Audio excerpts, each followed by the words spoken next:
Assalamualaikum warahmatullahi wabarakatuh.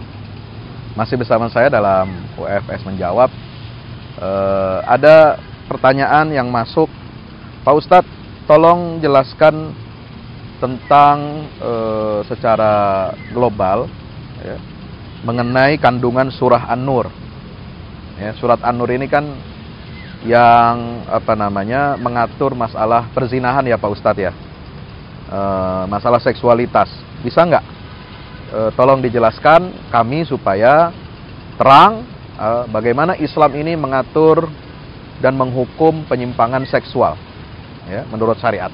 Baik, bismillah, walhamdulillah, wassalatu wassalamu ala rasulillah wa ala alihi wa ashabihi wa man tabi'ahu wa nasarahu wa walah, la hawla wa la quwata illa billah.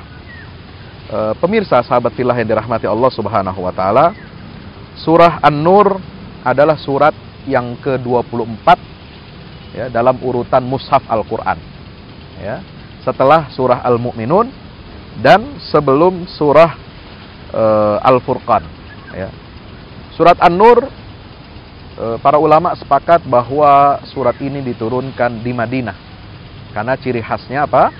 Dia mengatur tentang hukuman-hukuman bagi orang-orang yang melanggar aturan, melanggar norma dan etika di dalam masyarakat muslim ya, meskipun di Makkah Nabi SAW sudah menyampaikan tentang larangan berbuat keji ya, sebagaimana surah Al-A'raf ayat 33, qul innama harrama rabbil fawahish ya. Kemudian juga Nabi sejak awal dalam dakwahnya melarang perbuatan keji, melarang berzina, melarang mencuri, melarang membunuh ya, sebagaimana disebutkan dalam kisah Ja'far bin Abi Thalib dan bai'ah Nabi SAW terhadap 12 orang muslim yang berasal dari Madinah dalam bai'at Aqabah. Tetapi di Makkah belum ada rincian bagaimana konsekuensi hukumnya, apa syariat yang mengatur agar tindakan kejahatan ya, kriminalitas, baik itu kriminalitas sosial, kriminalitas seksual, ini bisa dihukum seberat-beratnya. Belum ada di Makkah. Baru syariat itu Allah turunkan, Allah wahyukan di periode Madinah setelah Nabi hijrah ya, dari Makkah ke Madinah. Maka hadirlah surat An-Nur ini. Surah An-Nur ya, sangat istimewa. Kenapa? Dari namanya saja adalah An-Nur, yaitu cahaya.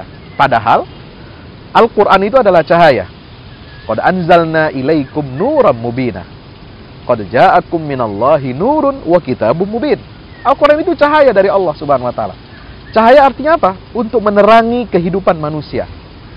Kalau manusia ini berjalan di atas muka bumi tanpa cahaya, tanpa petunjuk Allah, niscaya kita akan tersesat dan akan terjerumus ke dalam lembah kenistaan. Maka Allah mengkhususkan ya, dengan turunnya surah An-Nur ini, bahwasanya surat ini memiliki cahaya yang lebih ekstra. Kenapa? Karena mengatur dan memberikan pedoman, penerangan kepada masyarakat muslim agar mereka dapat mengatur masyarakat Islam ini dengan sebaik-baiknya. Nah, keistimewaan yang berikutnya adalah surat An-Nur ini dimulai dengan kalimat atau ayat yang pertama, suratun anzalnaha wa faradnaha wa anzalna fiha ayatin bayyinatin la'allakum tadhakkarun ya. Jarang ya, bahkan mungkin tidak ada surat Al-Quran dimulai dengan penegasan inilah surat yang kami turunkan. Ada tilka ayatul kitabil mubin, dalikal kitabul la raiba fi ya, wal yasin wal qur'anil hakim. Itu menunjukkan ayat pertamanya adalah tentang Al-Quran, tentang kitab, tentang ayat-ayat. Tapi menegaskan inilah surat yang kami turunkan hanya ada di dalam surah An-Nur. Dan istimewanya lagi, wa faradnaha, kandungan isi surat itu kami wajibkan, kami fardukan. Subhanallah ya. Wa anzalna fiha ayatin bayinat, bukan hanya kami wajibkan isi kandungannya, tapi juga kami turunkan di dalamnya ayat-ayat yang terang, tanda-tanda kebesaran mukjizat Allah subhanahu wa ta'ala. Dan ini ayat yang ada di surat Nur ini adalah banyakkan adalah ayat atau mukjizat tasri'iyah, ya, yang bersifat hukum dan perundang-undangan yang mengatur dan menertibkan masyarakat muslim agar terhindar dari perbuatan-perbuatan keji, tindak-tindak kejahatan dan lain sebagainya. Maka pemirsa dirahmati Allah Subhanahu wa taala, kalau kita ringkas ayat 2 dan 3 ada larangan berbuat zina dan apa hukumannya, yaitu dicambuk 100 kali. Kemudian ayat 4 dan 5 itu larangan untuk menuduh wanita-wanita baik, ya, menuduh mereka berzina, yaitu yang disebut dengan qadhfuz zina, ya, dan hukumannya kalau tidak mereka bisa buktikan 80 kali cambuk. Kemudian ada hukum dari ayat 6 sampai 10, bagaimana jika suami istri, ya, menuduh pasangannya selingkuh atau berzina, ya, mengkhianati perkawinan. Nah, ini diatur dalam apa yang disebut dengan syariat li'an. Jadi saling melaknat. Mereka bersumpah, ya, di hadapan hakim pengadilan, bersumpah dengan nama Allah. 4 kali mereka bersumpah, antashhada arba'a syahadatin billah, ya, bersumpah 4 kali dengan nama Allah Subhanahu wa taala bahwasanya pasangannya itu berdusta, ya. Dan sumpah yang kelima, dia menyatakan bahwasanya dia siap untuk dilaknat Allah kalau dia orang yang berkhianat, ya. Ini yang disebut dengan li'an. Kemudian ayat 11 sampai 20 masih juga berkaitan dengan masalah pengaturan hubungan seksual, ya. Tetapi ini lebih kepada berita hoax, berita bohong, yaitu berita dusta yang menimpa istri Rasulullah Aisyah, bahwasanya disiarkan kabar beliau Aisyah ini telah selingkuh atau berzina dengan seorang sahabat Nabi yang bernama Sofwan bin Mu'attil setelah pulang dari satu peperangan. Na'udzubillah min dzalik.